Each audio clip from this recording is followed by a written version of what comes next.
बहुत पुराने ज़माने की बात है जब ऊंची फसीलों वाले शहर होते थे और गलियां बिजली के बजाय तेल के चिरागों से रोशन की जाती थीं। एक मसरूफ और खूबसूरत शहर था जिसका नाम नरीन था। इस शहर में दूर दूर से ताजिर आते, रेशम, मसाले, किताबें और अनोखी कहानियां लाते थे। शहर के पास एक दरिया बहता था जिसमें शाम के वक्त सूरज की रोशनी सोने की तरह चमकती थी। इसी शहर में एक लड़का रहता था जिसका नाम ऐमन था। इसकी उम्र 14 साल थी और वो अपने वालिद हकीम के साथ चिराग बनाने की दुकान पर काम करता था। हकीम एक ईमानदार और माहिर कारीगर था। इसके बनाए हुए चिराग सारी रात जलते रहते और बुझते नहीं थे। लेकिन ऐमन में एक कमी थी, वो बहुत जल्दबाज था। वो हमेशा चाहता था कि इसे जल्दी कामयाबी मिले, जल्दी नाम मिले और लोग फौरन उसकी तारीफ करें। वो अक्सर सोचता, मैं सारी जिंदगी चिराग ही बेचता रहूं, मैं तो चाहता हूं कि लोग मेरा नाम जाने। इसके वालिद मुस्कुरा कर कहते, बेटा, अच्छी चीजें दरख्तों की तरह आहिस्ता आहिस्ता बढ़ती है और जो चीजें जल्दी बनती है वो सूखी टहनी की तरह जल्दी टूट जाती है। ऐमन सुनता तो था मगर दिल से मानता नहीं था। एक दिन दुकान पर एक अजनबी मुसाफिर आया। उसने गर्द आलूद चोगा पहन रखा था और उसके हाथ में एक छोटा सा थैला था। उसकी दाढ़ी सफेद और आंखों में सफर की थकन झलक रही थी। उसने एक चिराग खरीदा और जाते हुए आहिस्ता से कहा, लड़के, क्या तुम्हें मुहिम जोई पसंद है? ऐमन की आंखें चमक उठी। जी हाँ, बहुत ज्यादा। अजनबी ने जेब से एक पुराना सा नक्शा निकाला और कहा, इस शहर से बाहर सूखी पहाड़ी के पार एक भूली बसी लाइब्रेरी है। कहते हैं वहाँ ऐसा इल्म है जो इंसान को वाकई बड़ा बना देता है, मगर रास्ता आसान नहीं। ये कहकर वो चला गया। ऐमन का दिल जोर जोर से धड़कने लगा। यही मेरा मौका है, उसने सोचा। मैं कोई बड़ी चीज हासिल करके सबको दिखाऊंगा। इसी रात उसने वालिद को बताया कि वो एक दोस्त से मिलने जा रहा है और छुपके से कुछ रोटियां, पानी और दुकान का एक अच्छा चिराग लेकर निकल पड़ा। अगली सुबह सूरज निकलने से पहले ही ऐमन शहर से बाहर निकल गया। फसील के बाहर की दुनिया बहुत वसी और खामोश थी। रास्ता लंबा था, धूप तेज थी और हवा में रेत उड़ रही थी।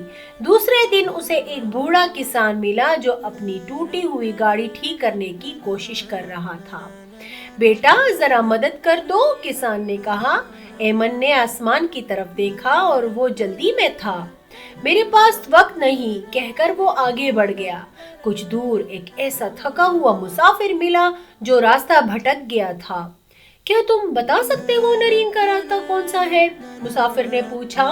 ऐमन ने सर हिलाया और चलता बना।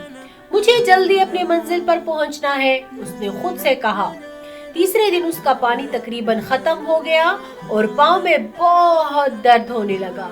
उसे एहसास हुआ कि सहरा इतना आसान नहीं जितना वो समझ रहा था। इसी रात उसका चिराग गिरकर टूट गया। अब वो अंधेरे में अकेला था, थका हारा और डरा हुआ। ऐमन चलता रहा यहाँ तक कि उसे चांदनी में पुराने खंडरात नजर आए। अंदर एक आधी टूटी हुई इमारत थी। यही वो भोली बसरी लाइब्रेरी थी। अंदर गर्द आलूद अलमारियां और पुरानी किताबें थीं, मगर ज्यादातर वक्त के मार से खराब हो चुकी थी। उसने बहुत तलाश किया मगर ना कोई खजाना मिला, ना कोई ऐसा राज जो उसे रातों रात मशहूर कर दे। अलबत्ता उसे एक सादा सा लकड़ी का डब्बा मिला। उसके अंदर एक छोटा सा कागज था जिस पर लिखा था, असल अजमत ना छीनी जाती है ना जल्दी मिलती है, वो सब्र, खिदमत और अच्छे किरदार से बनती है। ऐमन खामोशी से बैठ गया। उसे अपने वालिद याद आए, किसान याद आया, वो गुमशुदा मुसाफिर याद आया। उसका दिल नदामत से भर गया। اگلی صبح ایمن نے واپسی کا سفر شروع کیا۔ راستے میں اس نے ایک مسافر کی جوتی ٹھیک کرنے میں مدد کی، ایک چرواہے کے بچے کے ساتھ اپنی آخری روٹی بانٹی، جہاں اس نے کسان کو چھوڑا تھا وہاں پھر پہنچا اور اس کی گاڑی ٹھیک کرنے میں ہاتھ بٹایا۔ عجیب بات یہ تھی کہ ہر بار کسی کی مدد کرنے سے اس کا دل ہلکا اور مطمئن ہو جاتا تھا۔ جب وہ نرین پہنچا تو اس کا والد دروازے پر کھڑا تھا، پریشان مگر پرسکون۔ ایمن نے اسے گلے لگا لیا اور کہا، ابا جان آپ ٹھیک کہتے تھے، اچھی چیزیں آہستہ آہستہ ہی بنتی ہے۔ اس دن کے بعد ایمن نے دکان میں ایمانداری اور صبر کے ساتھ کام کرنا شروع کر دیا۔ برسوں بعد لوگ اسے کسی خزانے یا مہم جوئی کی وجہ سے نہیں جانتے تھے، بلکہ اس لیے جانتے تھے کہ اس کے چراغ سب سے زیادہ مضبوط تھے، اس کی دکان سب سے زیادہ قابل اعتماد تھی، اور وہ ایک ایسا انسان تھا جو دوسروں کی مدد کرتا تھا، اور دکان کے ایک کونے میں وہ ایک پرانا کاغذ سنبھال کر رکھا تھا تاکہ اسے ہمیشہ یاد رہے، اصل عظمت دور کے سفر میں نہیں بلکہ روز کے اچھے کاموں میں بنتی ہے۔